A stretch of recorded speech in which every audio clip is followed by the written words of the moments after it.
کہانی عابد اور آواز غیب۔ ایک عابد عبادت گزار برسوں سے پہاڑ پر اکیلا رہتا تھا۔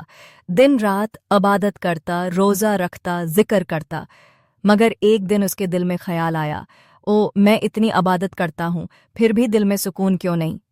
اسی رات اس نے آسمان کی طرف دیکھا اور روتے ہوئے کہا، اے اللہ، کیا تو مجھ سے ناراض ہے؟ میں تجھے یاد کرتا ہوں مگر تو مجھ سے خاموش ہے۔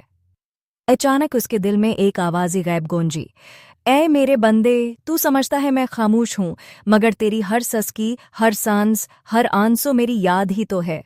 میں تیرے قریب ہوں، بس تو خود سے دور ہے۔ جب تو مجھے ڈھونڈنے نکلا، میں تو پہلے ہی تیرے دل میں تھا۔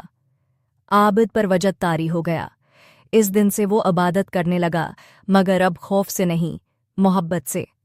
سبق: اللہ کو پانے کے لیے آسمانوں پر مت ڈھونڈو، وہ تمہارے دل کے سب سے نرم گوشے میں رہتا ہے۔